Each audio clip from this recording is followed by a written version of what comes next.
Hi there, how are you? Greetings, salutations. My name is Jake Query. This is Derek Schultz. By the way, I'm sitting a little bit lower today, Derek. Can you tell? No, I can't tell. I noticed, here's the thing. I can't tell. This is, by the way, the incredibly creatively and appropriately named and somewhat charitably award-winning Query and Schultz program here on ISC Sports Network.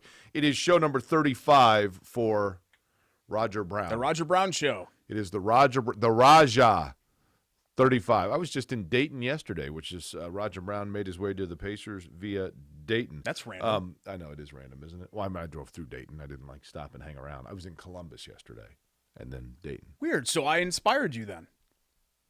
I was just in Columbus last weekend. We talked about it on the show. Oh, yeah, that's right. You went to the zoo, right? Yeah. I didn't go to the zoo. Yeah, that's cool. You've copied me in a lot of ways. Okay. Fashion-wise and all of that, which is understandable. That it's nice to have copycats. I guess it's a compliment. You're going for the Eddie Vedder look today. I like that. Just something cash. Something cash. It's still like 30 degrees in the morning, even though it's mid-May, which is a little frustrating. But I feel like, am I wrong about this? The first 2 weeks of May, weather-wise, in central Indiana, always suck. Yeah. Like the mini marathon weather always is terrible. Right. I feel like. I can recall just bad. 2 or 3 years ago doing the IndyCar Grand Prix and wearing literally like a snow hat and gloves. I mean, I'm up high, yeah. but it's terrible. And then 2 weeks later, it's like, oh my gosh. Yeah, the only year that I went to the Grand Prix, I think, was in 16, and it was like 42 degrees and sleeting. Yeah. It was awful. And then 2 weeks later, it's 85 for the race. You know what I mean? It's crazy. Well, it'll be summer in 2 weeks. But I'm sitting lower today, and I hope it doesn't. I don't know if, and I need to sit up straight. Derek, I'm going to confess something to you. I'm going to make an open confession right now to you. Okay. I'm on 6 different medications daily. Oh, God. You're going to talk about how you've gained weight or something? I have. No, you haven't. Including a beta blocker, and I'm getting a gut. I can't. You don't look like you've gained weight. Look at this. Jake, I have like a little fold like that too, but I'm 150 pounds. Everybody has that. I'm just telling you. Unless you're a UFC fighter or you're 12, you're going to have some sort of a little bit of a fold/gut. That's just like extra skin. That's not even fat. I don't know, man. Because you're getting wrinkly because you're old. Okay. That's all that is. So I figured. Please don't be all like when self-conscious about it. When I sit up too high, you can see the gut. God. And I'm very worried about it. Folks, if you see eating away at me. If you see Jake at the track this year, good luck getting a photo because that ain't happening. You're right about that. That ain't happening. Here's the weird part about it. The weird part about it is these medications are, of course, to help me prevent me from having another heart attack. If I keep gaining weight like this, I'm going to have another heart attack. You just want to die anyway. Right. I'm so stressed about it that it's not good for my cardiovascular health. You've been with Shannon for 100 years. Right. Like, she didn't want to be with a fat do you? guy. No, I'm just saying. Like, you don't need to be like the slimmest, trimmest dude out there. Just settle into your comfortable old man niche. Put a little bit on. Keep you warm in the winter. It's all good. Okay. It's all good. All right, if you say so. We have a lot to talk about, though, because it is the month of May. Hence my shirt from the shop. TheShopIndy.com, by the way, 920 Broadripple Avenue or in Clay Terrace. 500 shirts, and by the way, they now have a shirt for Face Indy, the animal shelter, which is fabulous because we love both of those things. But, Derek, a lot to talk about today, above and beyond just the track, right? Yeah, kind of weird to think that opening day / the Grand Prix, the kickoff of the month of May, is going to be here this weekend. I know it was weird to pass this past weekend and not have a mini marathon for the second straight year. I guess they kind of did it virtually there. But NBA playoffs, which we're used to, the season being over right now for the Pacers. So with the delayed schedule and a month late, final week of the regular season, we've got that to get into. The Colts remain a constant topic. They may or may not, a signing may be imminent for them as far as the left tackle position is concerned, which we'll talk about. Albert Pujols, who you saw the beginning of his career, looks like the end may be coming. Certainly the end as an Angel just came this past week, so we can discuss that as well. And, I was filling out the show prep sheet today or last night, and I had to leave some stuff on the cutting room floor, which I hate doing because we're such a content mill on this program that I want to make sure that we get to everything. And we have features that we do each and every week. We do, yep. Okay, and those will be? American Dairy Association of Indiana's Winners Drink Milk Winner of the Week, the Shop's Buy It or Bowl Bleep, and Love HVAC's Love That Play. Okay. So we'll get to all of that. You would like to begin with what? I was hoping that we'd start. Actually, I wasn't hoping this. I thought I'm we'd start handing you the wheel. I thought we'd start Pacers. Okay. Because it was a interesting week, and it's rare that you would put interesting in the Indiana Pacers this year in the same sentence because they've been so bleh. You know, I don't remember even what night it was. I think it might have been Thursday when Goga Bitadze and Greg Foster got into a little dust-up, and then that was quickly squashed, and the PR spin was full out in control. Then they bounced back the next night, second night of a back-to-back, and beat a good Atlanta team. And then they come back and lose Coached by Nate McMillan. Correct. And then they come back and lose to the Wizards in kind of heartbreaking fashion. A game where I thought was really entertaining, and they put in a good effort. They caught kind of a bad break. I don't know if you saw the finish, but the Wizards Russ Westbrook also shot look, and foul. I'm not saying that the Wizards are some fabulous team by any stretch of the imagination, but they have two late go-to guys. Yeah. I mean, Bradley Beal and Russell Westbrook both are going to be able to make plays for you. Yeah, and these numbers, like we talked about it a couple of shows ago when Steph Curry was on that tear, but like what Russell Westbrook has done, hell, what Domas Sabonis has done. Like statistically, in the NBA right now, I just think we're kind of in a weird place where 10, 20 years ago, we'd be flipping out over this, and now we just kind of look at it, and it's sort of old hat. Like a triple-double, it's like, who cares? I thought Quinn Buckner made an excellent point on the broadcast. Russell Westbrook got his, I believe it was 182nd career triple-double against Indiana, which tied All Oscar against the Robertson's. Pacers. That's right, yeah. In the last 2 years. Yeah, that's right. That tied Oscar Robertson's career mark. Excuse me, we'll have to get that in post, Eric. Yeah, we'll grab that in post. All right, ready? 3, 2, 1, go ahead. Okay. Russell Westbrook had his 181st or 182nd career triple-double. That's now you jump in with your joke. Oh, we're re-racking the whole thing? Yeah, okay. You want to start it again? All against the Pacers, Jake. We'll start it again. Go ahead and count us down there. Okay, 3, 2, 1. Russell Westbrook had his 181st or 182nd career triple-double. Yeah, all against the Pacers. Yeah, true. Like in the last 2 years, for that matter. But I thought Quinn Buckner and Chris Denary on the broadcast made a very good point. For him to tie Oscar Robertson in Indianapolis, by the way, is interesting. But the game today, it was such a good point made by, I think it was Quinn that made it. The game of basketball has moved so far away from the basket now that rebounds are coming out longer. So in Oscar Robertson's era, guys were pulling up mid-range, 8-foot jumpers or trying to get layups. So rebounds were basically being dominated by the men who were planted within 5 feet of the basket. Mm-hmm. Bill Russell, Wilt Chamberlain, Walt Bellamy, etc. Moses Malone. Now you move the game out, and the ball is caroming, farther off, and so it's more of a pinball. So you have rebounds being distributed all over the place, and you have, all 5 players on the floor now are growing up as scorers. There's not necessarily, when I was a kid growing up, Derek, I was the tallest of my peers until basically early high school.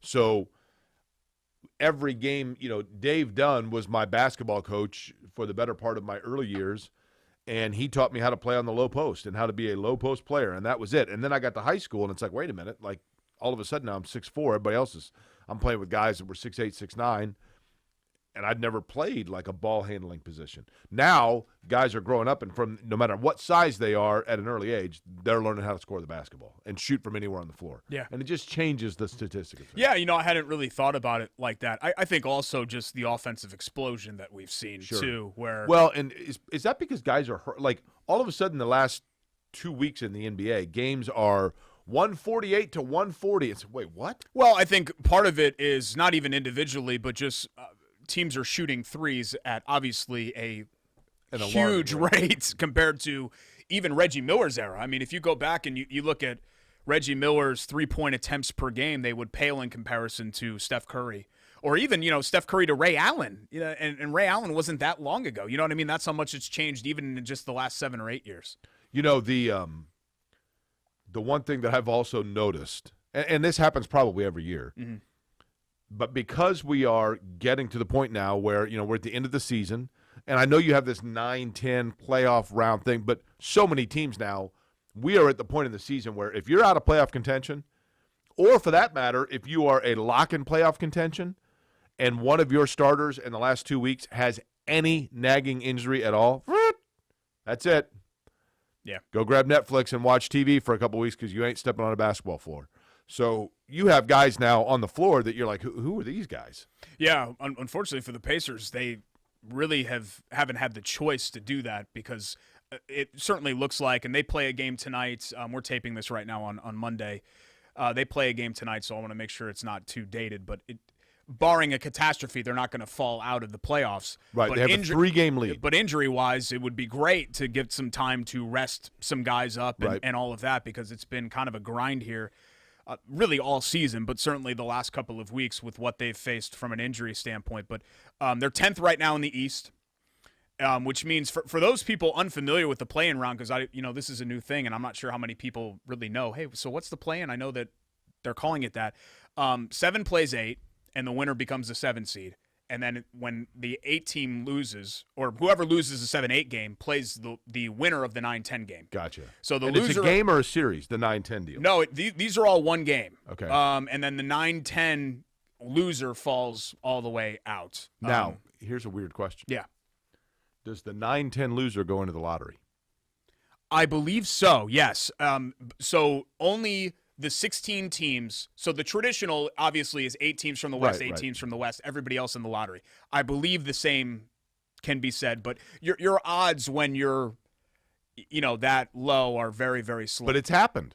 Yep. I The mean, Bulls with Derrick Rose had a 1.9% chance, I What think. did one of those years? The Magic with Penny had I was gonna something say the like Magic with Penny. I think it under was- a 1% chance and Right. ended up getting it. And Well, I guess they technically drafted Weber and then traded him for Penny.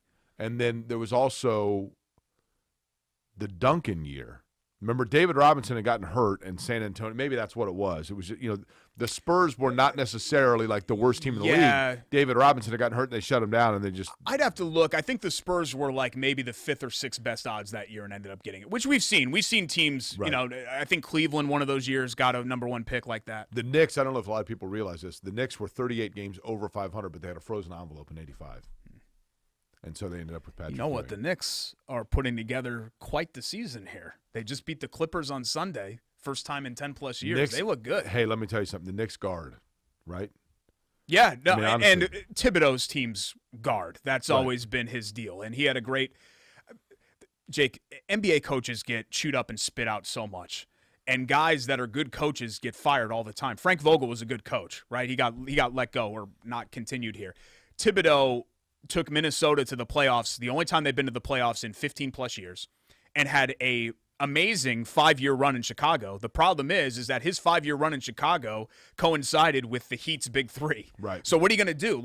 No, they didn't get to the finals, but nobody got to the finals those years. You know what I mean? Because the Heat were and LeBron were dominating. Speaking of coaches that are, recycled off and et cetera, you had mentioned the interesting week for the Pacers, and that includes the stories or a story about Nate Bjorkgren and whether or not he is the guy for the Pacers long term, or is he going to be one and done? It's funny because I think it was just last week when I said I'm worried they hired the wrong guy. Yeah. I'm just worried that they hired a guy that they took a flyer on him, and it was curious to me in the Bleacher Report story that T.J. Warren allegedly, if you believe that story, was never consulted. And look, he's a player. Like, I don't know that players necessarily need to be consulted about every move. But you would think that if you're bringing in a coach that coached on a staff where one of your players was in Yeah. T.J. Warren, that you would go to him and say, hey, what are your thoughts here? T.J. Warren says that, there was no issue whatsoever, that was a totally fake story. I've been around it long enough to know, Derek, that oftentimes guys will give you information or tell you about things that happened that they don't necessarily want completely getting out there. And then once it takes off like a brush fire and becomes an issue, they think, oh, I didn't know it was this big a deal. So then they have to come out and say, that never happened. I don't know whether that's true or not. I do think that, and I get it. I think Kevin Pritchard decided to go and get a guy that, the NBA is a copycat league like all of them. And Nick Nurse has had a lot of success, and so we can't get Nick Nurse. Let's get the closest thing to it. Let's get his understudy, et cetera. Could he, in time, turn out to be a good coach? Yes. Do the Pacers have that time? I don't know about that. I think what you are seeing is one thing that I think is a problem for Indiana. Not a huge dilemma and not something that can't very quickly be taken care of. But one thing that I think is somewhat of a problem is partially just because he's new in this role, I don't know that players 100% trust the decision-making or the line of communication with Kevin Pritchard. That's not necessarily a knock on Kevin Pritchard. Part of that's just because he's still getting his feet wet in this role and guys are feeling him out and et cetera. But in this situation... You mean Bjorgren? What's that? You mean Bjorgren? No, I mean Kevin Pritchard. So when Kevin Pritchard makes a hire of a coach, if it starts to go south, then I think you're going to have players that are going to squawk of like, well, I wasn't consulted about this privately, to reporters. I wasn't consulted about this, yada, yada, yada. There was a precedent within the organization of the one thing that Indiana always had was players always felt like it was an organization where the player's best interest was taken into consideration. Sure. I'm not saying that's not the case now, but guys are just feeling out Kevin Pritchard, and I don't know that complete trust is there yet. So when a coach is hired in, if it doesn't go 100%, then the players are going to backlash a little bit of, well, I mean, we weren't even consulted about this anyway because of the fact that your natural tendency is to go after the decisions of the big boss. Yeah. And that's where they are. I think the dynamic that has been interesting here is Bjorgren's downfall, if you want to call it that, and this rocky season that he's had and this flyer that Pritchard took on them has now put Pritchard on the hot seat. I would think, agree with as that. well, because although the Simons are very well, I say the Yeah. Simons now it's Herb Simon, but then David, they're pretty loyal. not because he's done a poor job. Unlike some people on the internet that say, well, they've lost in the first round every year. Look, I said on, I think, Saturday, Kevin Pritchard's been dealt some pretty crappy cards. And people were like, well, what cards? I don't know, guys. Open your eyes. Like, the first week that he was on the job, Paul George won it out. That's Right. a pretty crappy hand to be dealt. But the results are what they are, and he stuck his neck out there, and it looks like this is going to be a one-and-done situation because Bjorgren's press conferences have become embarrassing with the praise that he's heaping on the team. He said something the other day about them having a high care factor. They have a really high care factor. What? Right. I don't even know what that means. Does he look like he's lost the team? He's always just looked like a guy that's just a little in over his head. Yeah, I would agree with that. And I was a proponent of moving on from McMillan because I think that they needed to modernize themselves offensively, but you also need a coach that's going to put guys in a position to succeed. And say what you want about the injuries, the Pacers have underachieved this year. But on the flip side of that, Jake, and you know me, I'm normally very much a pro players guy. Part of me with this Brogdon stuff or, the players are really unhappy. Nobody on this roster's done anything. If LeBron James is unhappy with the coach, okay, it's LeBron. If Kawhi Leonard or Steph Curry are upset with the coach, hell, even James Harden, who hasn't technically won, if that guy's upset with the coach, I'm listening. Malcolm Brogdon, what's he done in his career? What's Domas Sabonis done? Okay, great. They put up numbers. Who cares? They've never gone anywhere. So, part of me, too, is kind of like, well, why should these guys dictate what I end up doing with the franchise? But, long story short here, my overall point, I think the Pacers need wholesale change. I don't think tinkering is going to do anything here. I think they need to make a big trade or two, one of those being splitting up Turner and Sabonis. I think you move on from Bjorgren, and even though I really like him, and I think he has done an admirable job, I don't think he has done a poor job as general manager. I think you have to at least consider possibly moving on from Kevin Pritchard as well. That to me, that's the least likely of those scenarios. But I think I would agree. Option A and option B, you absolutely have to do it. One of the things to me that is curious, Peter Dinwiddie is now in Philadelphia. Peter Dinwiddie left Indiana to go to Philadelphia for a position that I'm not going to say that was different than what he originally signed up for, but if I'm not mistaken, he went to Philly to work underneath Elton Brand, and then like a week later they hired someone else. I can't remember who it was. And instead of being the number 2, he's like the number 3, which is what he was in Indiana. Oh, really? I think that's correct. I didn't even realize that. I know that he left, obviously. Dan Burke, who has forever been the defensive guru for Indiana, is gone as well. Mm-hmm. I think it would be tempting for Herb Simon to experiment with a way to bring both of those guys back. I have no idea if that's going to happen, but I think it's worth keeping an eye on. I agree with all of what you said. Pritchard has, through the course of his career, been somebody who is noted for being very aggressive with moves and sometimes impulsive, and oftentimes that's worked out. And he's been wonderful at the trades he's made. He's made good trades. Yeah, it's the drafting that's been his problem. Right, but part of that, Derek, in his defense, he's drafting 20th. You're right. But there were some guys taken after TJ Leaf who have become impact NBA players, though. And at the time, especially Anunoby, who fans here were familiar with, there were a lot of people clamoring for a guy like OG Anunoby, and the Pacers passed him for a guy that can't play dead. Can't play dead? Yeah. Well, we don't know that. Can't even do that. You mean if he's dead, he can't play? No, like he can't. You're saying it's just a saying, Jake. Like, this guy can't play. So he can't even play dead. It's the easiest thing to do is to play dead. All you have to do is lay back and you're dead. So you're not saying that if he was dead, he still couldn't play. You're saying as a living person, he can't technically play the character of dead. Why are you're making my head hurt. He just can't. He can't play, Jake. He can't even play dead. He's back in the league. You want me to look up his stats? Yeah, this year? please. Let's look up his this year stats. It's too bad because he seems like a nice guy, and he's got Indiana ties. With TJ Leaf, I think a lot of what TJ Leaf did that rubbed people wrong was he was not coming back for, even though they were voluntary, he wasn't working out in Indianapolis within the franchise. He was going to like L.A. and working out back at UCLA, and that rubbed people the wrong way. I kind of get it, but he's getting a couple of minutes here and there with Portland. He's with Portland now? Yeah, played 5 minutes on Saturday, 2 points, 1 of 2 field goals. Okay. 2 of 3 on last Wednesday for 4 points in 5 minutes. And he played 9 minutes against the Pacers, hit the only shot that he attempted, and also had a steal. Not bad. Stole the ball and hit a shot. What's OG Anunoby done his last 3 games? Let's see. Nothing much of anything. I'll bet he's out with a calf strain. He's having a really crappy he's out season. with a calf strain. I bet he has a strained calf, and he's out. OG Anunoby played last Saturday, 41 minutes, scored 17 points. Have they played since then?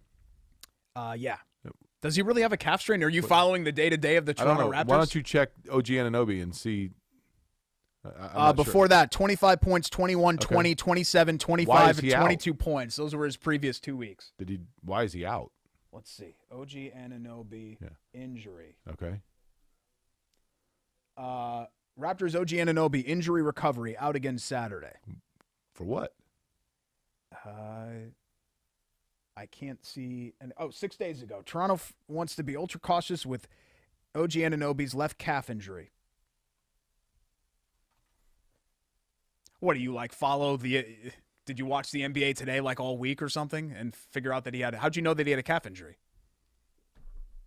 Derek, I follow these things. Oh, this is because of your stupid fantasy team, isn't it? You own him in fantasy. I do not. Yes, you do. I do not. That's exactly what it is. You want to see my roster? Okay, great. Let me see, you have a fantasy basketball team. Let me show you my roster.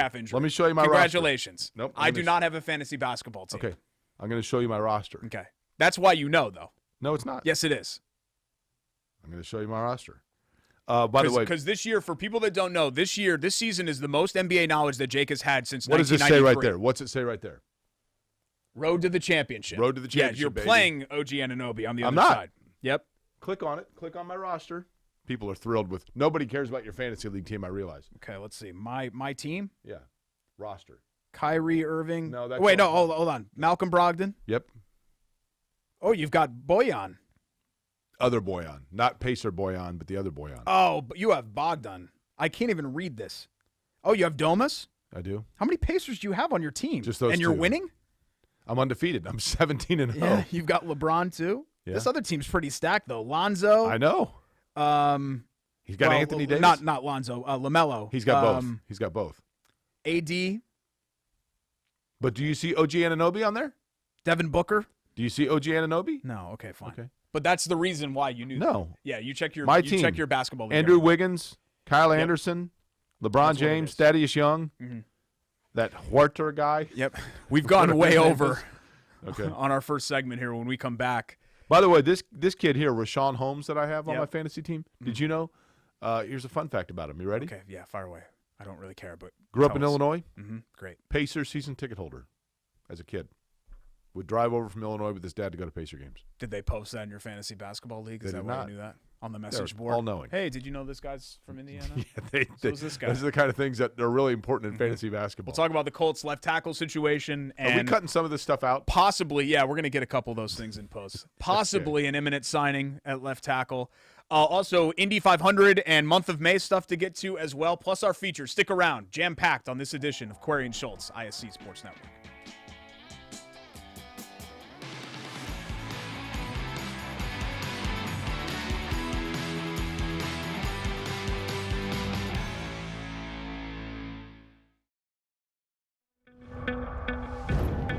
It's here. The moment that will define you. So think of this moment as your moment. The one you've been waiting for. You were built for it. And so were we. WGU, the online university where ambition never rests. Indiana dairy farmers provide us with safe, pure foods for our tables. A responsibility that takes intuition, resolve, and determination to make sure their milk is good for you and delicious to taste. Their connection with our community runs deep, passed down through the generations, ensuring that milk is always available at your store. It's not easy being a dairy farmer, but the rewards have special meaning when you can feed Indiana's families every single day. Learn more at winnersdrinkmilk.com. At Bailey & Wood, we pride ourselves on our 5-star customer service. But at our core, we're a family. Family owned, and family to our customers, staff, and our community. From charity events to recognizing hometown heroes, we prioritize giving back to our communities that have always supported our growth. So let us help you get your dream home today.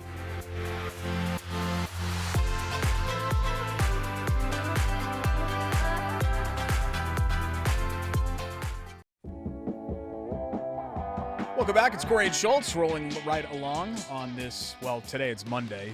You like might that be song, seeing this on Tuesday. Rolling. And I don't know, maybe you're watching this on Wednesday. Perhaps you're listening what is to it, it on Rawhide? Thursday. Rolling. I think so, yeah. Rawhide. It's a good song, right? Is that a theme Move song? 'em up. The only reason I know that is from the Blues Brothers. We'll get that in post. 3, 2, 1. Blues Brothers movie. Okay. Where they're singing it at the bar. It's the only country song that they know, and people are throwing beer bottles at them. You will not believe this. Oh, God. You're going to say that you've never seen Blues Brothers, huh? It's great. It's I've a never classic. seen it. I know. I've not seen a lot of classic movies as well. What's the one that you always quote? Fast Times at Ridgewood High. I haven't seen that one. Wonderful. I haven't seen that. Oscar snub. Revenge of the Nerds. I've not Great seen. movie also. Yeah. So it goes both Yeah, ways. it's great. See, I have no idea what that is. It just creeps me out. We have a new sponsor on the show, Jake. Excellent. Bailey & Wood Financial Group. I love that. I've actually had to turn away some sponsors because obviously the show is burning white hot right now, and people are just knocking on the door. Hey, we got to. You know what else is burning white hot? Housing market. Yeah, that's right. Means you might want to get yourself a good mortgage. So lender, I've been right? very selective with who we've chosen to partner with, and I've known Mike Wood, the presidente of Bailey & Wood Financial Group, for years and years, a dozen years. Does he have children? Yeah, Does he have a boy? he does. You know what that makes him? A dad? Mike Wood's son. Okay, this is the first time that we're doing this. They're spot thrilled. on They're the thrilled show. with that. They're like, well, now that's catchy. That's So what they're saying. I to really themselves. want to make sure that Mike we Wood handle is saying this. to himself, now that is, you know what I mean? Like, they're saying that is catchy. Like I was planning on sending them this clip, Okay. and now you just nuked it. So now I'm not going to be able to send them. They're this clip. saying to themselves, "What? How about that?" 5-star customer service, and I can tell you just from my personal experience, it was amazing. The only home that Ashley and I ever bought, our first home, we got pre-approved through Mike Wood and Bailey & Wood Financial Group. It was a painless, quick process. And you're right. I mean, the market really is on fire. And 2020 was a huge year. And for the realty business, it's been huge as well. You know, if you call, and you need to have a team like this on your side. Does Mike's son work do the it. phones there? His son Walker is like 5 or 6 years Well, old. He's but very young. if you call, then you too might be able to talk to Mike Woodson. Okay, can we, Jordan, we'll grab that. We'll grab that. We'll just mark it right here. Hold on. 3, 2, 1. All right, we're back. BAWFG. So Bailey and Wood Financial Group.com. Or you can actually call them 855-350-HOME. 13 Indiana branch locations, literally wherever you are, basically in the state. There's a Bailey and Wood Financial Group near you, certainly in central Indiana as well, Noblesville, Fishers, Whiteland, all over the area. And you can check them out again online, bawfg.com. All right. Excellent. We Really appreciate happy to them have being them on board. Yeah, for sure. No question. So other things that you wanted to discuss. Well, I think we have to, even though I'm just worried that they're going to make this signing like tonight. The Colts left tackle situation, because last week we were talking about Sam Tevy and it was kind of our draft wrap up. Right. Because I was stunned. Clearly that the Colts didn't take a they tackle. did not. I mean, obviously, there was not a left tackle in the draft that they thought that's the guy that we need to go with, right? So you makeshift. I don't even really think it You was that Band-Aid it. as much as there were two guys who they really, really liked that they just decided, hey, we want these two instead. I can't imagine, Jake, That's that fair. of the 9 tackles that were considered day one starters, Chris Ballard didn't like a single one of them. Right. I think the draft board just kind of fell the way that it fell. But we knew Eric Fisher, post-Achilles injury, was out there for the taking. We did not know last week that Charles Leno, who has been the starter for the Bears for the last, 6 or 7 seasons, was going to be out there, and then he got his release. So now it's between Leno and Fisher. Apparently, according to all reports, if Fisher's medicals check out, the Colts will bring him in. But just a stopgap. I mean, this would very likely be a 1-year deal, and then we're kind of having the same conversation a year from now. The beauty of Anthony, I'll tell you what. I know that, and we got to know him over the course of doing this show, and he's a great guy. But now you understand both Tarek Glenn and Anthony Costanzo. I know that we have been spoiled in this town, Derek, with Peyton Manning and Andrew Luck.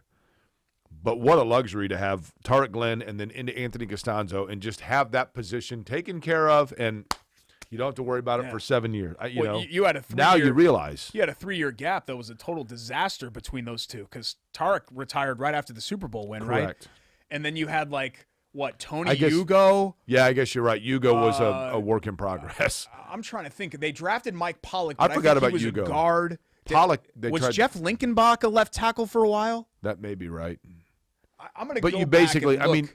but we have seen the luxury in having a guy like that. So, yes, you are correct. Whoever they get here is going to be a stopgap until they find the long-term guy. I wasn't trying to nuke your point there. Your point is well taken. I'm just saying I'd forgotten about they Tony had Hugo. some wilderness years in there. Yeah, they're starting left tackle on the 2009 Super Bowl team. Oh, I guess Charlie Johnson stuck around for a while and was pretty good. Charlie Johnson, I thought, was a really underappreciated lineman because he could play multiple positions. That 09 team, you still had most of the core linemen from the Super Bowl year with Lilja and Deem and Saturday. You just didn't have Tarek Glenn, and they kind of messed around. Where did Jake Scott play? Scott left, I think, before or maybe right after the Super Bowl team like Tarek Glenn. He was another one that was a nice player. Starting left tackle in 2008 was Tony Hugo, and Johnson was the left guard. And then there's Pollock, who was their draft pick that year. And then I'll go back and look. The first year without Tarek Glenn, their starting left tackle again was Hugo as a Pollock rookie. was one that Jake Scott's 07 was Jake Scott's last year. tinkering with that line was part of ultimately, I think, the downfall of the Polians. Because 100%. Yeah. with Tony Hugo, I've always felt this way. Tony Hugo, when he was drafted, Derek, out of Arkansas, was highly claimed to be the Chris Polian discovery. Okay? And when Bill Polian, when he was drafted, Tony Hugo, it was, well, this, Chris really highly recommended him, and he found him on tape and yada, yada, yada. And he was an all-SEC performer, so it's not like he was off the radar. But I think that Tony Hugo was 100% a Bill Polian discovery and pick that he was convinced was going to be a Tarek Glenn level mainstay. So he, knowing that he wanted to transfer power to Chris, that was the player that Bill Polian was going to use to build Chris's reputation to ease the mind of people during that process. And it obviously completely blew up on them because Hugo, for whatever reason, just couldn't play. And he was totally inconsistent. And so now the guy that you thought was the sure thing that you're going to use to solidify Chris Polian's position, there's no solidifying being done. Yeah, and it was kind of the those years, it really was the Achilles heel of a team that defensively they weren't great either, But outside of offensive line, they really didn't have a lot of issues because Peyton Manning's still at his peak. Correct. They were kind of humming along. I mean, they were winning 12, 13, 14 games. Obviously, the 09 team went 14-0 and went all the way to the Super Bowl. So I think it was much more glaring of an issue because it was really the only issue that we could talk about the Colts was the offensive line. And Hugo and Polian became kind of a punching bag. I was watching. It's weird to think that was 12 years ago. My God. Well, we're getting old. I was at lunch and was at a restaurant and was looking up, and they had an old NFL game on. And it was the Colts at New England. And I'm watching it, and I have a pretty good memory. But, Derek, I had no recollection of said game. Was it a Monday night game in New England? It was a game in New England around 09 or somewhere there. The Colts were down like 28-17 and came back and made it. Maybe it was – I'm sorry, the Colts got down 14-0. Did they lose or win? They lost 31-28. On a last-second field goal miss? Did Vanderjagt have a chance to tie it at the end and miss it? I didn't see the end of the game. The season opener in 04, they lost in New England. I don't remember exactly how it played out. Anthony Gonzalez was in this game. Oh, no, then it was later than that. Well, 2000 it was in New England? Yeah, it was in New England. 07 they played in Indy. 09 they played in Indy. It was in New England. 08? I had no recollection of said game. I was like, what? It might have been. They played every year for a while. Look at 2012. Well, maybe 2012 would have been Luck's first year. Or not 2012. 2010, I mean. Look at 2010.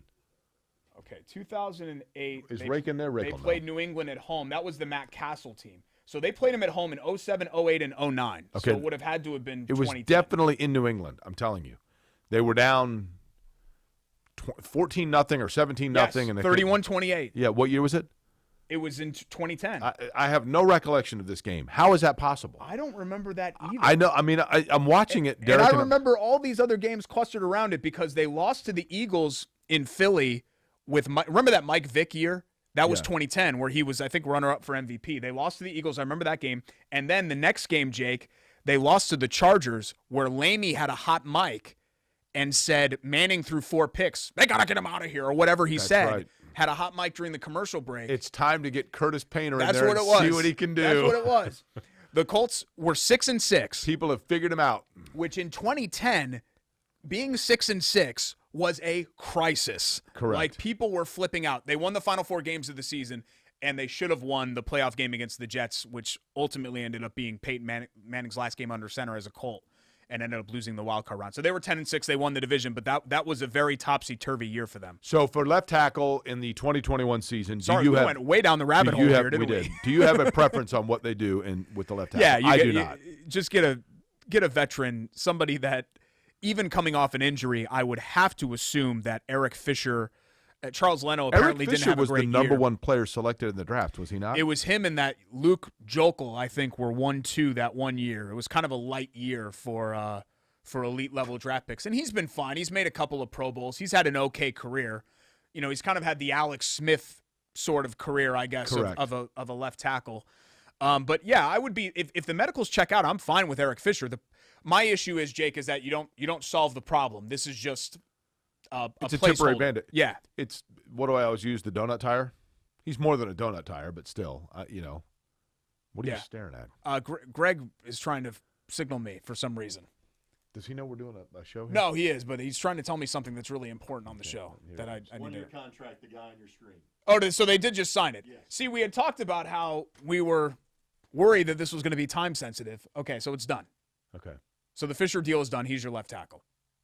We don't know the financials yet, I'm assuming. Do you have a preference, Derek? We'll do this over. 1 year, $9 million. Okay, let's start this over.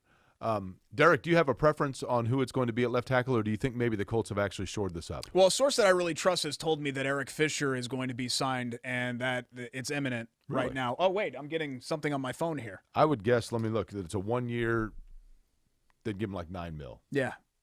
Looks like that's the case. Looks like we just broke some news on here. That's great. It's what we do, right? Yeah. We just got to make sure that we get that in post. We have a lot of posts to do. It's a good thing we do this on Monday because we're editing until Wednesday. A lot of editing today. That's right. We come back on the show. We'll start some of our features. Our American Dairy Association of Indiana Winners Drink Milk, winner of the week. Also, are we going to see full stadiums in college football this fall? We'll discuss that. And Albert Pujols, Jake has some good stuff from the beginning of his career, which he saw in St. Louis, the one time that he actually tried to leave Indiana and got homesick, so ended up coming home again. Twice, Derek. Missed his mommy and daddy, and had to come back here. And so it's what happens when you grow up in an area and you have friends there. A lot of people, I guess, are happy about that. I don't know. We'll come back and talk about all that next. It's Corey and Schultz on ISC. Stick around.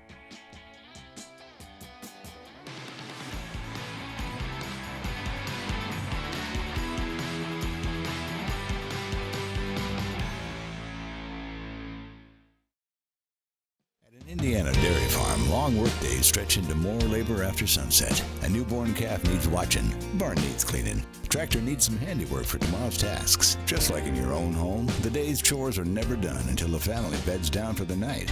Dairy farmers and their families share the same dream with all of us, that what we all do is worthwhile. Bringing to market pure, safe, and healthy dairy foods is what they do, from Indiana's dairy families to ours every single day. Learn more at winnersdrinkmilk.com.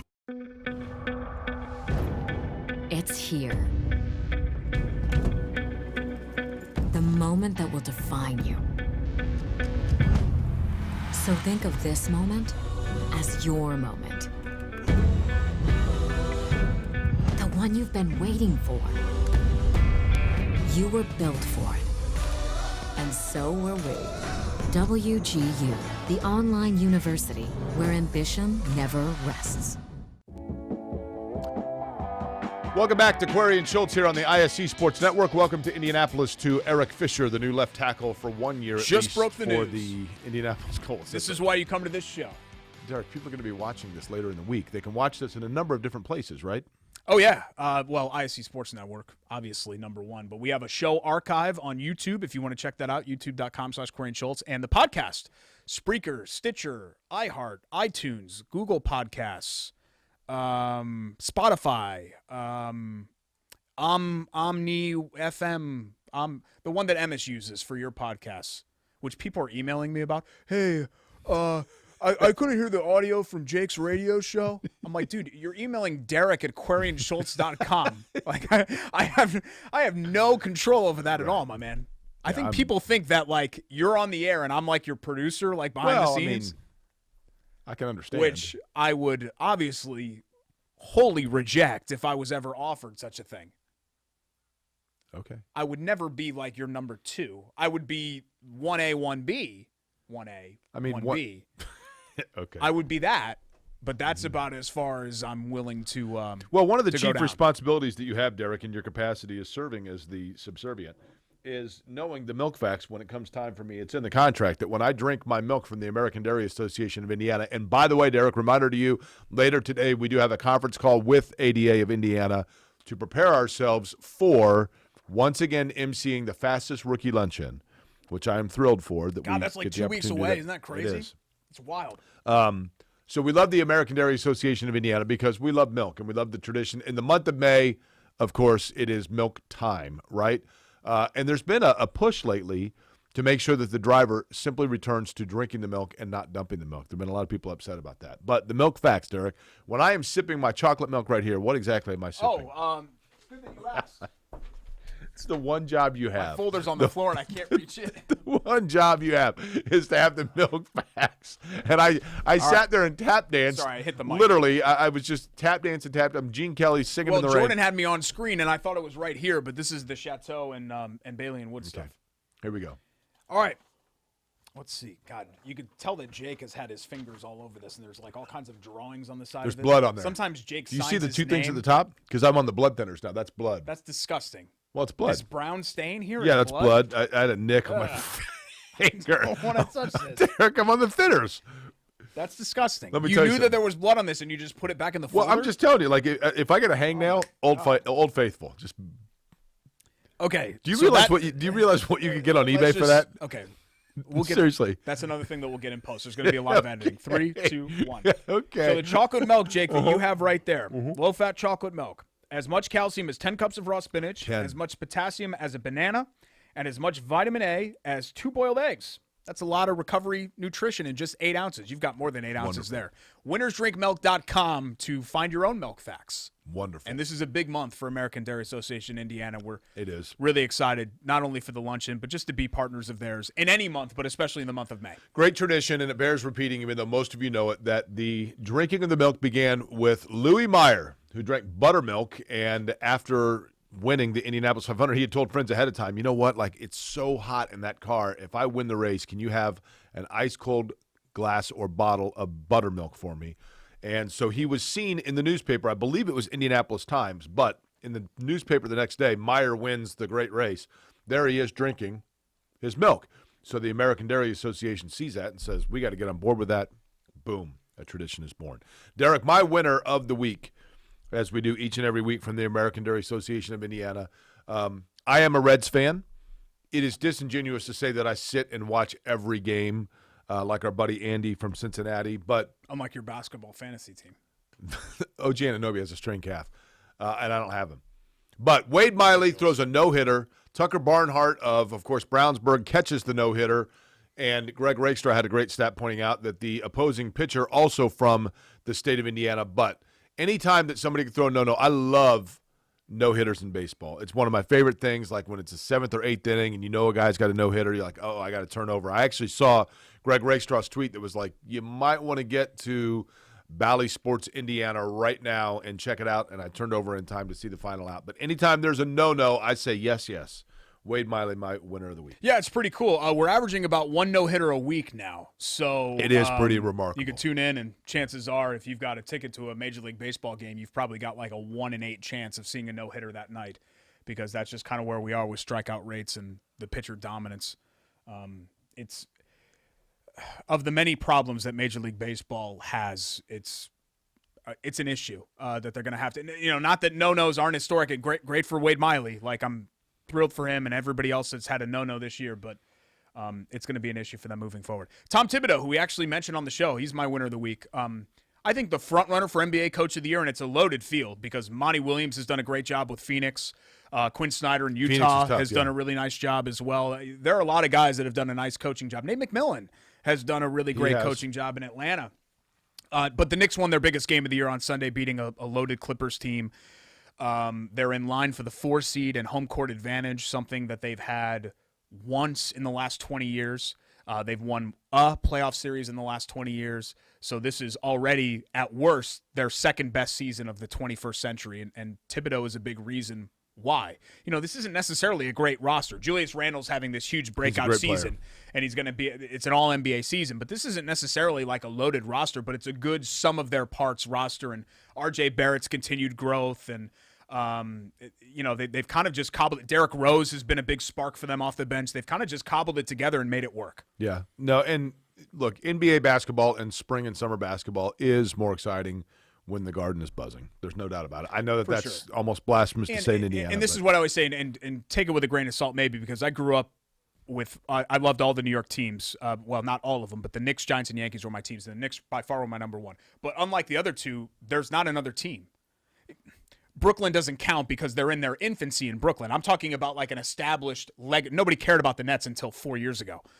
An established Did you have any legacy team in New friends York. growing up? For those unfamiliar, you grew up in Trumbull, Connecticut, which is essentially suburban New York.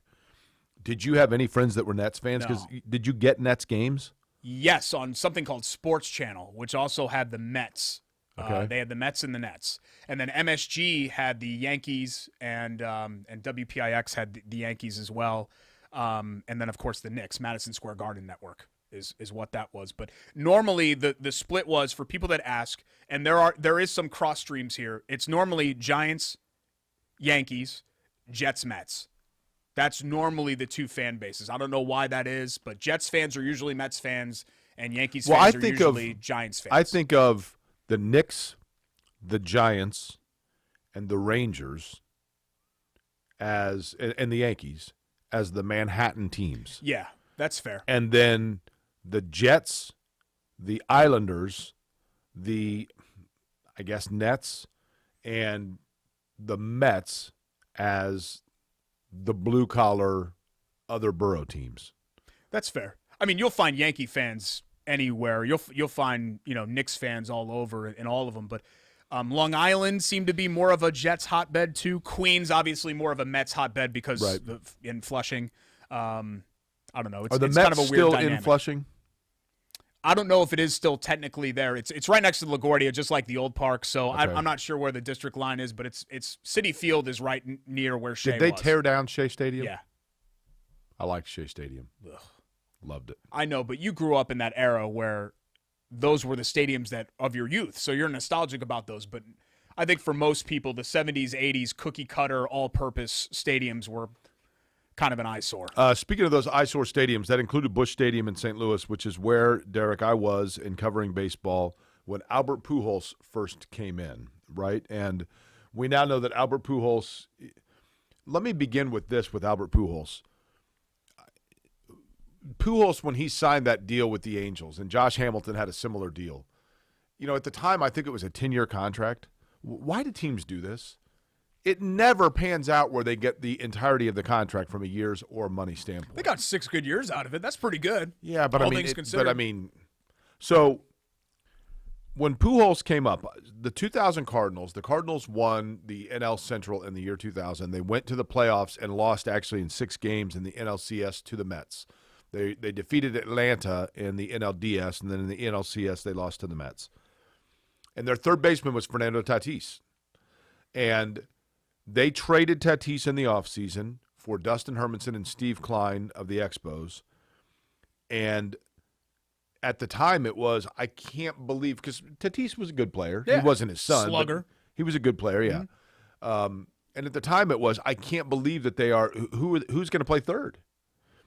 And I remember doing live shots saying, this shows that the Cardinals truly believe that they have their third baseman of the future in this young prospect named Albert Pujols. No one had heard of him. Yeah. And we were just told, they got this guy, they were given a sheet. Yeah. And everybody, myself, we were all calling him Pujols. I had no idea it was Pujols, right? I wish. Derek at QuarionSchultz.com, if any of you have a copy of that tape. Can you imagine? Please send it to me. So then we go to spring training in 2001, and the big story was McGuire's comeback, because McGuire had knee problems, and he's fighting his way back from it, and he had patellar tendonitis. And this is in the wake of all the Andro and all that stuff. Steroid stuff, yeah. So this young player is at training or spring training, and I think I've told you this story, Derek, but they had in Jupiter, Florida, where the Cardinals training camp was, and they actually were training with the Expos. That was the other team that was at training camp. But one of the things they had from a batting standpoint were these tires that were mounted into the wall. So half of the tire is coming through the wall, right? So it's just a round half of a tire. And guys would go up with their bat and just swing into the tire. What this does, I have no idea. Huh. But, pap. Well, Mike Easler was the hitting coach for the Cardinals. And I remember standing there talking to him, and he said, I'll tell you what, I've never seen a guy that can swing with the bat speed of this, I think by then we were calling him Pujols, of this young kid. And he says, you guys got to get video of him doing this. It's unbelievable. You've never seen anything like it.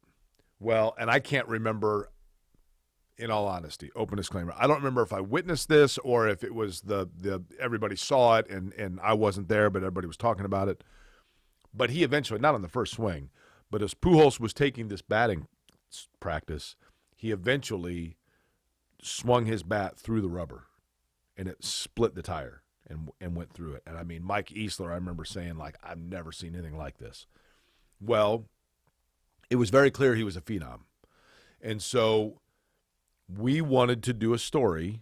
All we knew about Pujols was that he had moved to Kansas City in late high school or college and gone to, I think, a community college and married a gal or at that time was involved with a woman with a child with Down syndrome, which in St. Louis was very close to people's hearts because Kurt Warner had a similar story, and that Pujols was very giving in that regard and very philanthropic. But we were learning about him. We didn't know a lot about him. So I worked at the time for Fox Sports Midwest, which is no longer necessarily around from a news standpoint, but our big brainstorm idea was, let's do a full comprehensive feature on Albert Pujols. Let's go to the Dominican where he grew up until he was like 16 before he came to Kansas City. And where did he grow up? And let's meet his family and let's show, how did he become this baseball prodigy? Because unlike Derek and Alex Rodriguez, nobody knew about Pujols when he was 12. You know what I mean?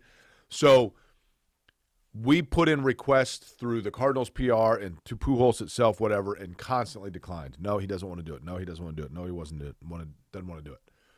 Well, eventually I left St. Louis, of course, and came to Indianapolis, and Pujols became a massive star right out of the box. Mm-hmm. A couple of years later, I was talking to my coworker, and he says, "Oh, my gosh, you're not going to believe this. You're going to laugh hysterically." So what? We finally got clearance to go to the Dominican with Pujols and do a story on him.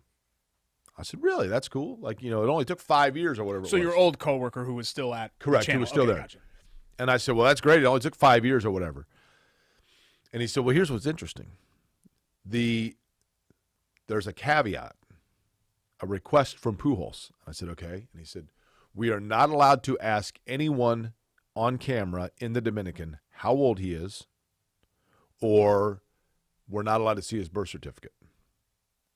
Now, the theory was that Albert Pujols has a brother named Albert. I'm not saying this is fact. I want to make very clear of this. But the speculation became that Albert Pujols is actually like Andrew Pujols or whatever. I can't remember what the brother's name is. But he has a younger brother who is named Albert. So when he wanted to come to the United States, he wanted to be able to play prep league baseball before going into the draft. So he used the brother's birth certificate to say he was like 16 when he was really, I think, 19. So this is the conspiracy theory about his age, basically.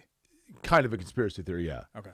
But I'm not trying to shoot it down. I'm just saying that this has not been proven as being true. You are correct. That's important to point out, and I appreciate that. It's important to point out. So the theory was that Pujols, when he got to the United States and was going to school in Kansas City, and I think it was a junior college, I don't know if it was high school, but at any rate, that he was actually 3 years older than he was. And I understand it. I mean, I totally understand that it was he knew that he needed the opportunity to play on those teams to get discovered because he had not come up the normal ranks. Totally understand it. The reason that is of note is because if you look, Derek, at the age when guys start to fall off a cliff, in terms of their hand-eye coordination, their bat speed, everything else, it's what, 38, 39? And in Pujols' case, I don't even know. Look it up right now. How old is he? He's 41. They list his birth date as 1980. When would you say that he started to fall off? 2016 was his last statistically really strong year. So in 2016, if he was 35. I mean, that's where and what I'm saying is 38, 39 that would be a long stay for something. Okay. 35 would be where the fall off probably begins. And you're saying that the fall off began at about 35. Yeah. Which really was 38. So that's which my makes point. it actually more impressive Totally. that he still hung around. Look, he is indeed 44. I will say he is a phenomenal. He's one of the all-time greats. As somebody who, again, didn't know him in his prime, I didn't know him at all, really, but was around for the beginning of his career.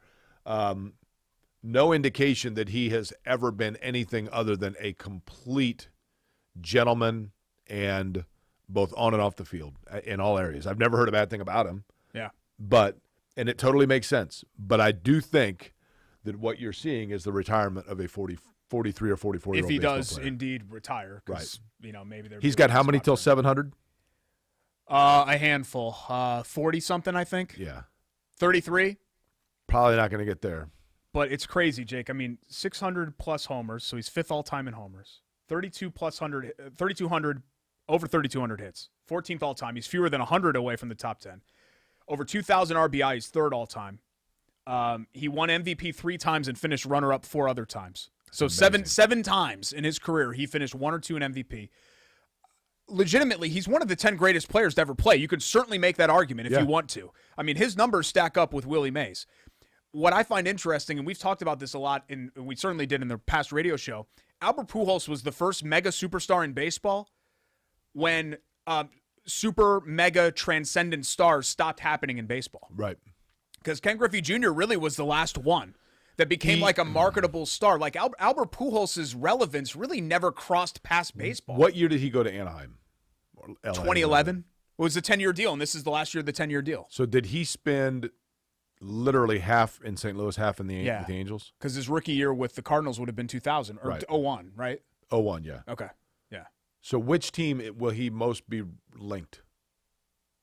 I think the Cardinals, because those peak years came in St. Louis. And they were pretty unbelievable. And I mean, every time he came up, you're like, this it guy's was gonna hit unheard of. home. I don't know what the stat is. I think it's 30 homers, 100 RBI in the first 10 years of his career, every single year. And I don't think anybody else has ever done that in baseball history. I mean, it was incredible. Remarkable player. Yeah. And so if this is indeed it for him, I think we'll appreciate him. But it reminds me of what's eventually going to happen here with Mike Trout, where this guy has this unbelievable career, and it's like a one-day story because outside of the baseball world, and I'm not trying to be mean here, nobody cares. It's not relevant. Kobe Bryant outside of the basketball world is a huge deal. Albert Pujols is not. You're right. I don't disagree at all. And I think that's the sport's fault more than anything, because I think it's still it's a team-oriented sport, whereas some of these other sports, certainly the NBA, are individual-oriented. No argument. We'll come back and talk month of May. You've got the shirt. I feel bad that we've waited this long for that. More features to get to, including our Love That Play from Love HVAC and the shop's Buy It or Bull Bleep. Still plenty to get to here on Query and Schultz, ISC Sports Network.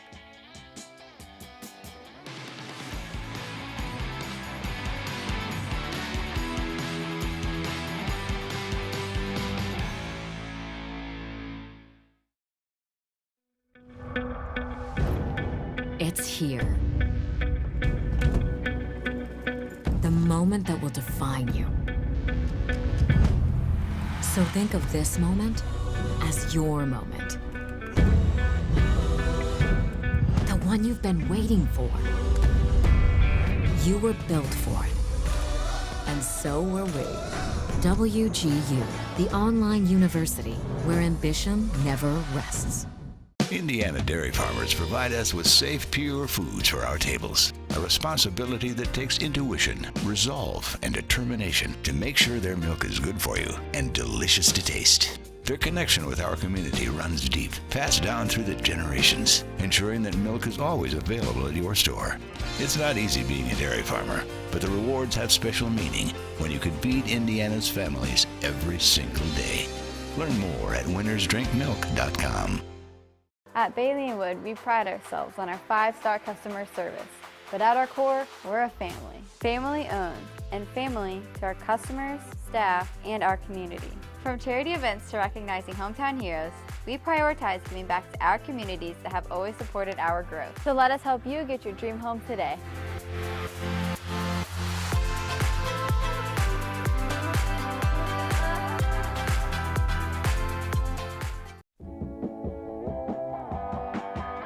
Welcome back. It's Query and Schultz, ISC Sports Network, alongside the fattening Jake Query. I am the slim and trim Derek Schultz, if you missed that earlier. I'm self-conscious about this, Derek.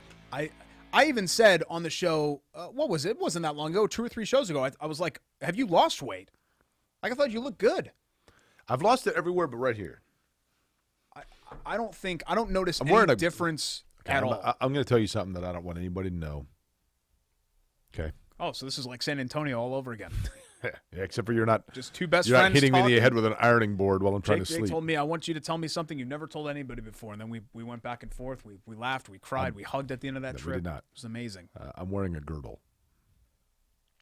That's something that I really don't want to know. Okay, well. I don't think that you are. That's one of those like Civil War era, like tie you up, right? Is that a girdle? Just. Oh, wait, that's a corset. I don't know. Right? But you know what? where they used to put women, the poor women, they'd put them in those things, they'd tie it up so they'd have the hourglass figure or whatever. I mean, that's what I need.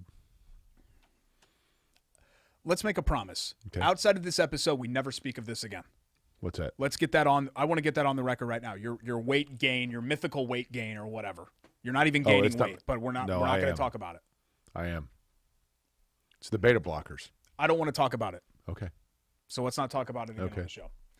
Our next segment brought to you by our friends at Love Heating and Cooling. You know, I knew them. Friends of Derek, jQueries. I've known them so long that I knew the folks over there at Love Heating when I was a slim guy. Okay, can we not?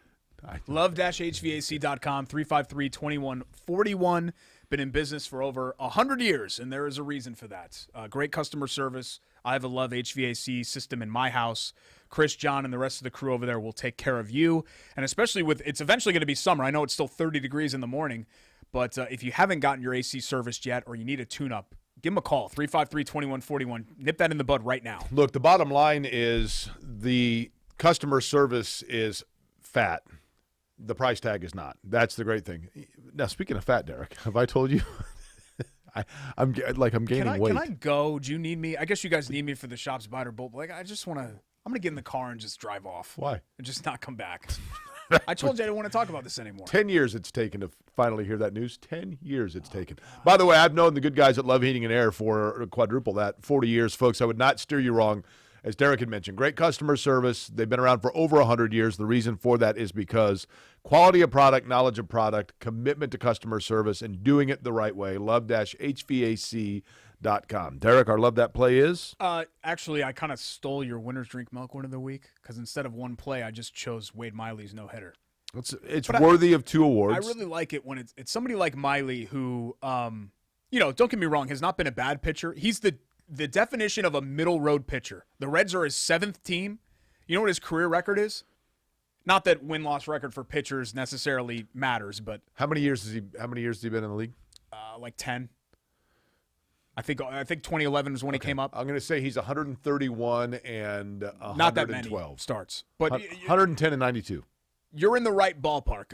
89 and 87, Wow. and his ERA is 4.18. Like a perfect, middle of the road. Yep. Pretty okay. Hey, this guy's our number 3 starter. Like, that's what Wade Miley, for the most part, has been during his career. But now he's got something to tell his grandkids about, which I always think is pretty cool. Actually, He made history. My middle of the road is bigger than it used to be. Have you noticed? Just this area. It's driving me nuts. I'm just gonna sit here quietly and wait for you to move on. Get it all out. Wait, is that what you're going to do? Okay. Okay. We'll get that in post. 3, 2, 1. I'm going to sit here quietly until you move on here. That's all I'm going to do. All right. We've got a lot of editing to do.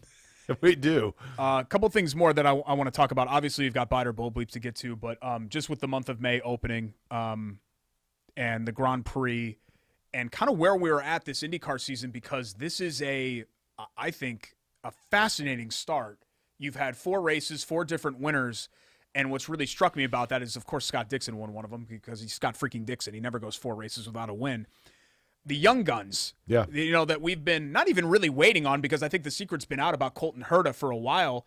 But Alex Palou and then Pato O'Ward, I think, a much anticipated, breaking through to victory lane as well. I remember, I think I've mentioned this to you before, Derek, when Will Power first won on an oval. Like, it took forever, then he won on an oval, and it was like, it just kind of opened the floodgates for all of a sudden the wins starting to pile up. And I wonder if that's not going to be the case with Pato O'Ward now. I mean, now that he's won at Texas on an oval, well, gotten a first win. I mean, he had not won in the series, but he's so young.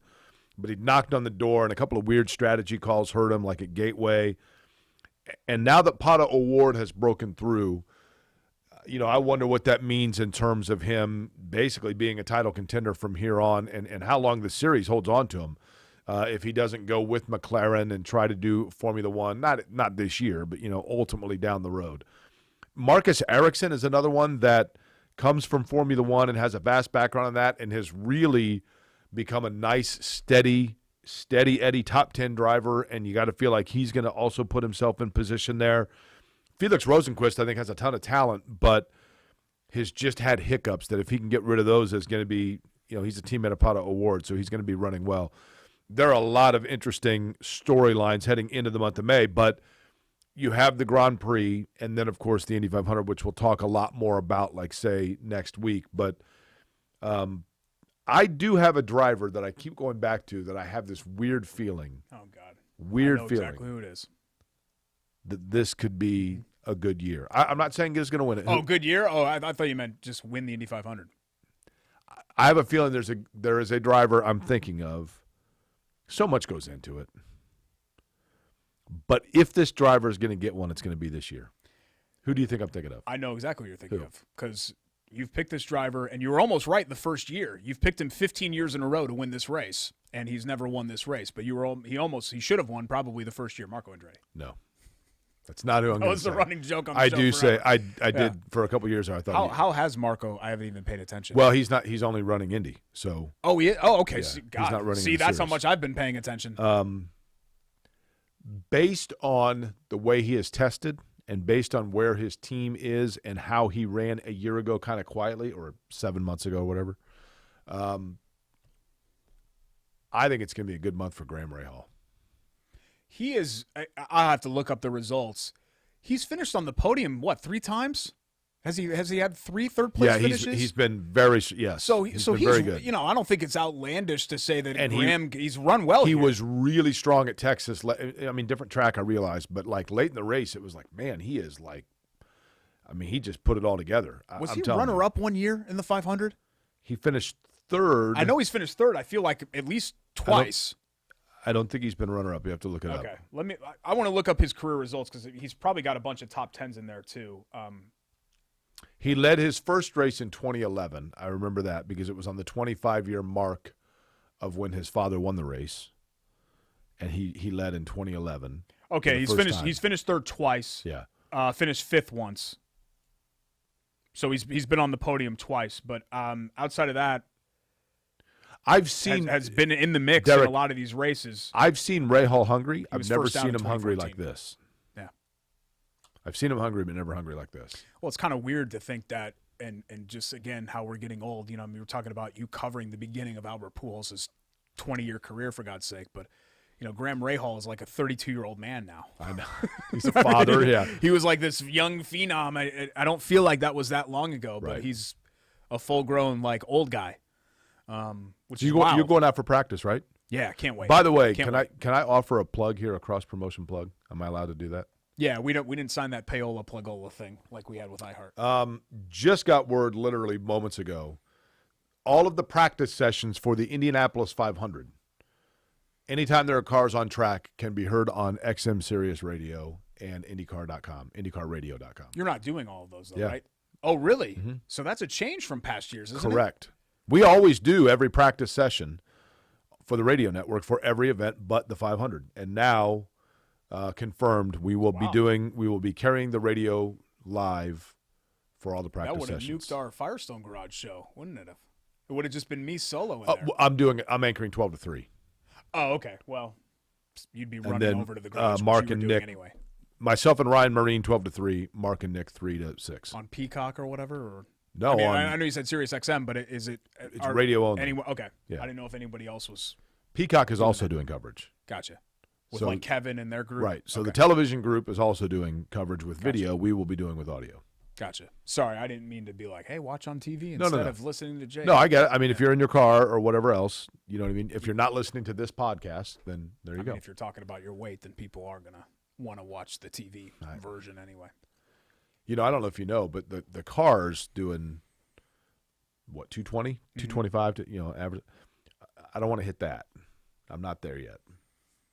Let's talk about kitchens instead. Okay. And Chateau Kitchens, who did a great job on my kitchen. We have their swag. I actually went and picked this up on Friday. Went over to Chateau Kitchens on Carmel Drive. They have a beautiful showroom in there if you want to check it out, East Carmel Drive.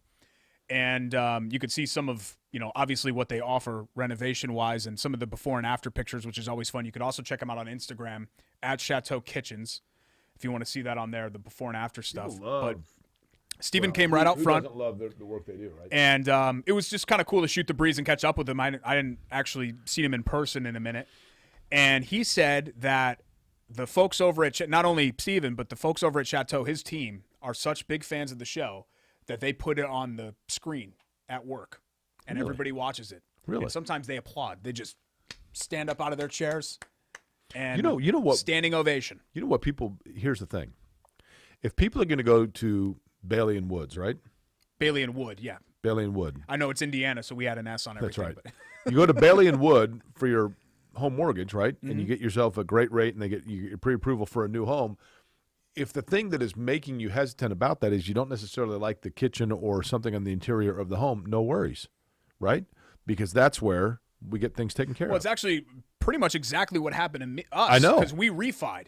And then we took that money and put it into home improvements, notably our kitchen with Chateau Kitchens. And it was the best thing. It's the best thing that we ever did. I mean, and with the housing market the way that it is, not that we're planning to sell anytime soon, home improvements make a lot of sense because everybody's built a ton of equity in their home.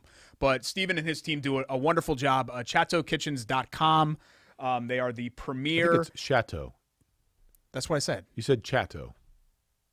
I didn't. No, you I said didn't. ChateauKitchens.com. No, I think you said Chateau. It's Chateau. I know how to say it. Did they do your kitchen in the But- 2-bedroom but apartment I'm where you just live saying, alone? It's Chateau. I just had it redone, by the way. I got one of the little floor robots. What do you mean you had it? You mean the leasing company had it redone for you? Yeah, I mean, I just called and said, look, I want new floors. I got hardwoods put in. Now I got the little floor robot that goes around. The little, you know what I mean? Yeah. The little vacuum. Chateau Kitchens and Home Remodeling, the premier provider of residential cabinetry and home remodeling services in the Indianapolis area. Buy it or Bull Schultz next? Let's do it. We'll wrap All up right. with that. It's Corey and Sounds Schultz, ISC Sports Network.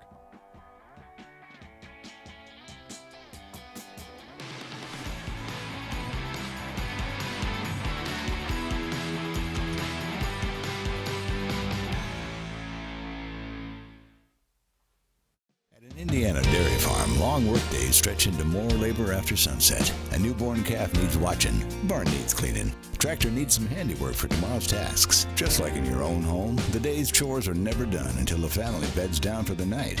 Dairy farmers and their families share the same dream with all of us, that what we all do is worthwhile. Bringing to market pure, safe, and healthy dairy foods is what they do, from Indiana's dairy families to ours every single day. Learn more at winnersdrinkmilk.com.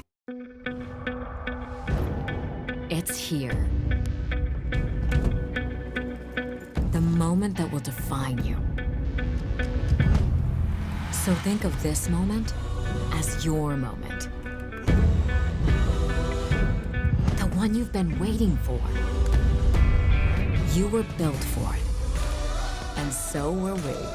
WGU, the online university where ambition never rests.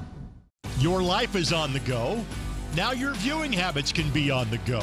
With the ISC Sports Network app, your team is at your fingertips. You can download years' worth of content from the ISC Sports Network library. High school, college, special events, weekly and monthly shows, wherever you find your favorite app. And you can always find out more information at iscsportsnetwork.com. So you can't see it.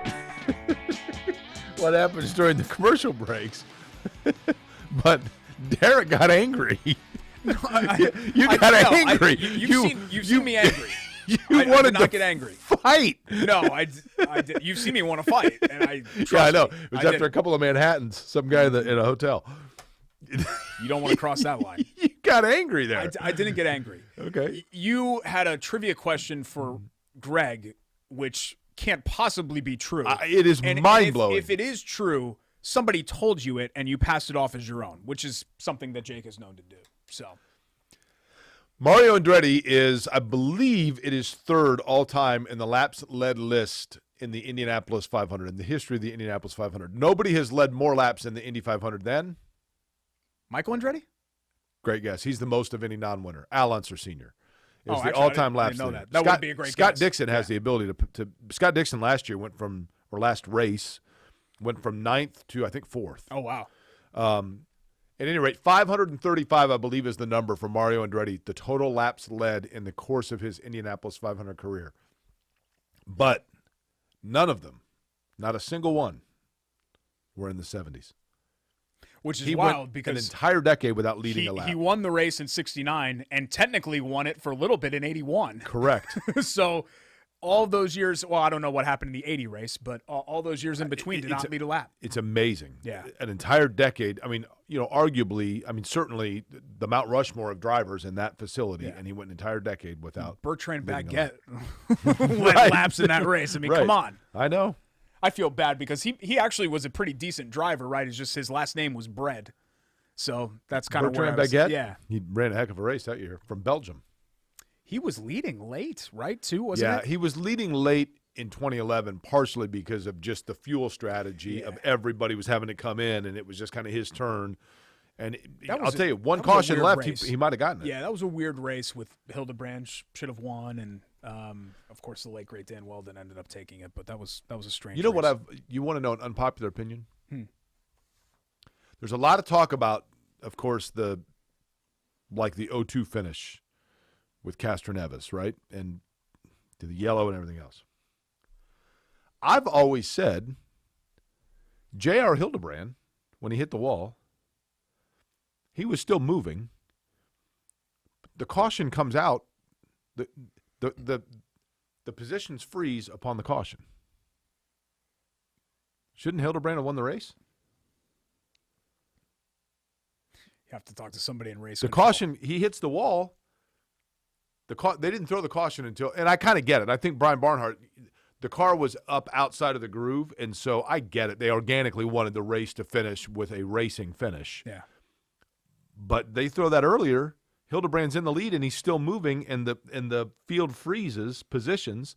He crossed the line. Yeah. If I'm Hildebrand, I'm definitely saying to myself. It was, and there have been so many great moments, and certainly that finish is up there with the great – but it's the most, in the 20 years that I've watched the race, it's the most chaotic moment ever, where you're watching, and I was up in the media center, we're all like, no one had any idea who was in second. Right, no question.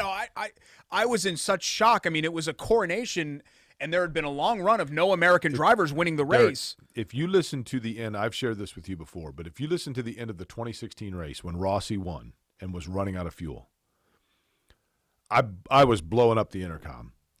We all were in the turns because we were all saying, I really thought Rossi was going to run out of fuel. I mean, he's doing 176 miles an hour or whatever. His car was quiet going down the stretch. He had one of the days when you were gone, when we were doing the show and Rossi came in, and Rossi gave an interesting, to me, a fascinating thing where he said, I've got to be the only winner in the history of the race that knew that I won because I heard it on the PA, because he had no engine.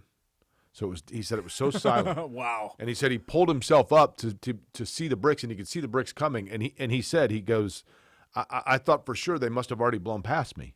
I mean, he himself thought. Man. So at any rate, on that last lap, if you hear, and it's one of the great broadcast things I've ever heard, Nick Yeoman, when he throws it to me on the last lap in 2016, says, Jake, Joseph Newgarden, and Carlos Munoz are running second and third. I think it was Carlos Munoz, Joseph Newgarden are running second and third. So that was Nick's way of saying to me, here's who you're looking for. Because 2011 was in my mind the entire time of, we need to know who's running second here because somebody's going to pass him for the win. And so that 2011 came into play there because you're right. No one. Mm-hmm. It was a foregone conclusion Hildebrand was going to win. Yeah. I mean, I had a tweet set up and everything. What was it? I was ready to go. Yeah, I think it was just USA. National Guard car. Yeah. Well, and it had been a long time since an American driver. I think you had to go back to the 90s. Oh, I see what you mean. Yeah. If I'm not mistaken. Or actually, no, Buddy Rice would have won, right? 04? Correct. Well, still, it would have been since Hornish. Then. Oh, yeah, Hornish. Okay. Maybe just because it was national. I don't remember. 2011 was a long time ago. I was a different person then. Much bigger brand now, so it's hard for me to think about who I was then. I'm a bigger person now than I was then. It's a beta block. I'm glad that the cameras missed that. Time for Buy to Bull, Schultz, right? Let's do it. All right. Brought to you by our friends at the Shop Indy, 2 brick-and-mortar locations, the Strip in Broad Ripple and Clay Terrace up there in Carmel. Also, the shopindy.com. And if it's the month of May and you're not rocking a Shop Indy T-shirt, then I don't know what the heck you're doing. You're an idiot. Go out there and get one. Sorry, I don't mean to be judgmental. But. They have the new T-shirts for Face Indy, which is a shelter and a clinic for animals. Wonderful. And they're helping them out. I give a statement. Jake and I go back and forth whether we buy it or it's bull bleep. You ready to go? I'm ready. Statement 1, neither the Lakers or the Celtics will win a playoff series this postseason. I'm not talking about the play-in round. And they're both set to play in the play-in round right now. They would both be in the 7-8 game. I will say that's bullshit because if LeBron James is healthy and Anthony Davis is healthy, the Lakers are going to be able to turn up the wick. There's not many teams that I think can just flip a switch. The Celtics just have something's going on with the Celtics. I think the world Jaylen Brown. They've looked off all year. They have. Yeah. But Tatum can play and Brown can play, but then everything I don't know. Lakers, I think will do it. Can you imagine if you're Phoenix or Utah and you might end up with the Lakers as your first-round opponent? I mean, how pissed would you be? Yeah, I mean, you're come right. on. I'm with you. If you said just the Celtics, then I'd say buy it. I would think that the Lakers. Ooh, I mean, if they got Phoenix would they be the Vegas favorite? You think they're still like plus 250? I think to win the championship. Even though they're the 7th seed. You're taking a leap on the health, though. I know. That's the thing. Well, LeBron himself has said, yeah, I'm never going to be 100% healthy. I'm going to say. You know who I'm happy with? You know who I'm happy for Phoenix? Who's that? Do you remember Evan Sidri? Yeah. Who came in? He's a local guy, right? Mm-hmm. And he came in and shouted us Westfield, a couple times. I think. Westfield really nice kid. Yeah. I mean, he's a young man, but he has gone out and is covering the Suns. Did he go to school in Phoenix? He went to Arizona State. And so he just became like a Phoenix blogger, and he does a really good job covering Now he's them. back, and he does the Locked on Colts podcast, which got picked up by WTHR. But he's not doing the I don't Suns? think he's involved with the Suns anymore, but he the core whole grow up rise, together. And he's called it from day one. Yeah, he did a really great job. He was always he was quiet, but he was always an impressive kid. We say kid again. He's right. Graham Rahal is a grown man now. But he called this with Phoenix in terms of piece by piece by piece. Yeah, they've made it work, just like the Sixers kind of did. I'm actually gonna buy it. I would love to see that. I would love to see Utah or Phoenix or somebody new, kind of make a run and not have it be the old guard again. Statement 2, they open up the home season tomorrow. Well, Tuesday. We're taping this right now on Monday. And you had a tweet about the Indy Star and how they've called this team. But the Indianapolis Indians, which they are still technically called, should change their name. Buy it or bull bleep. Boy, this is a loaded one. I totally understand, Derek, why people find Indians to be offensive, I totally understand it. The one thing that I will say in defense of the Indianapolis Indians organization is that while I do understand that people are not mascots, they're not using Indians itself as a caricature mascot. They don't have Chief Wahoo. They don't have, Chief Nakahoma like the Braves did. The logo is simply a piece of artwork that has a Native American tribute, I guess, for lack of a better word to it, and that's it. They don't use an actual person dressed up in costume as an Indian.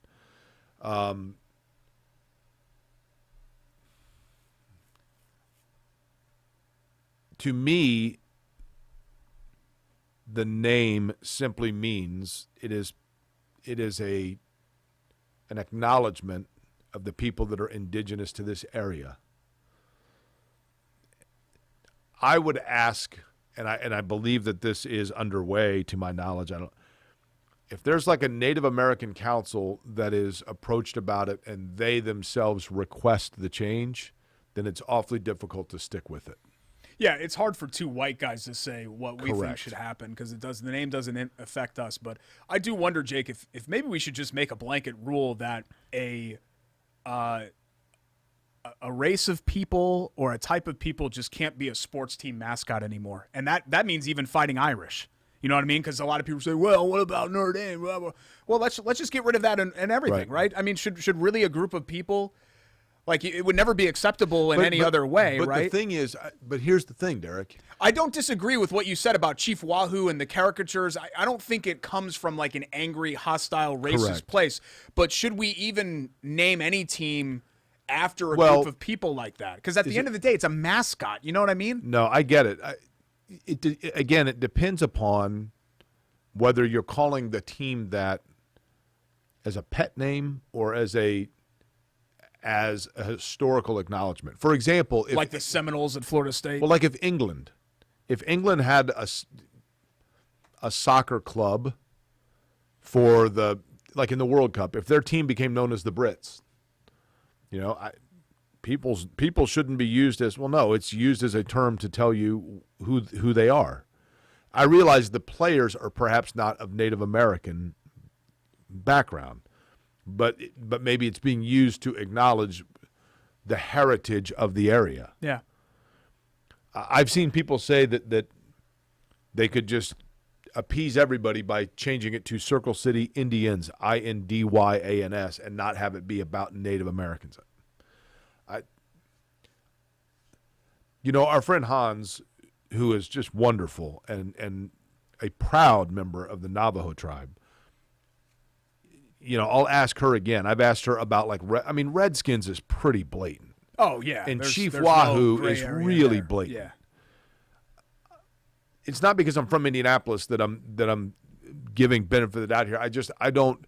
Now, admittedly, when I was a kid, though, Derek, the mascot was a cartoonish Indian with a big feather dress, and his head was a baseball. I mean, that's, but anymore, there really is nothing that cartoons the Native American culture. To me, it simply is a recognition of the people that are indigenous to the area.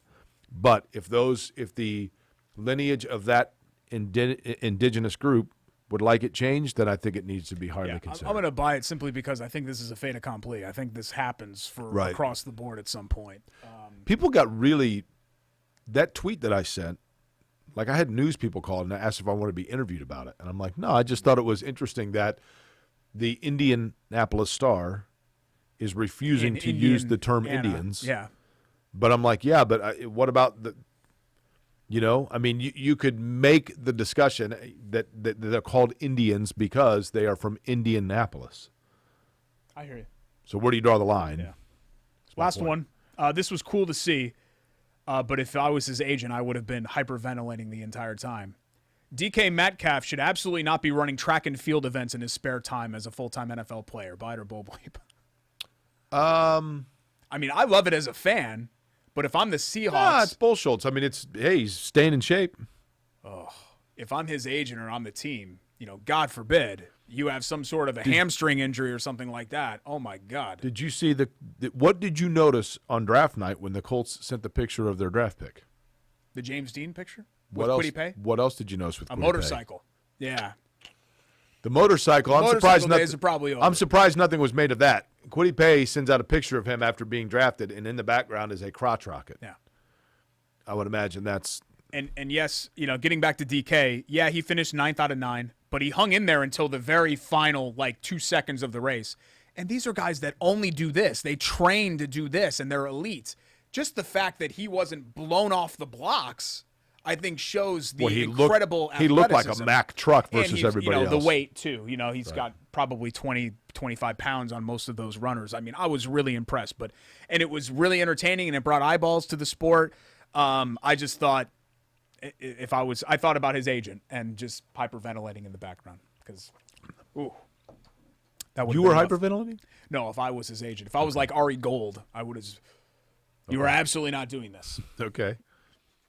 Thanks again to our great sponsors, all of them: American Dairy Association, Indiana, the Shop Indy, Love Heating and Cooling, Chateau Kitchens, Bailey and Wood, who I wanted to talk about again, Indiana's hometown mortgage leader, BAWFG.com.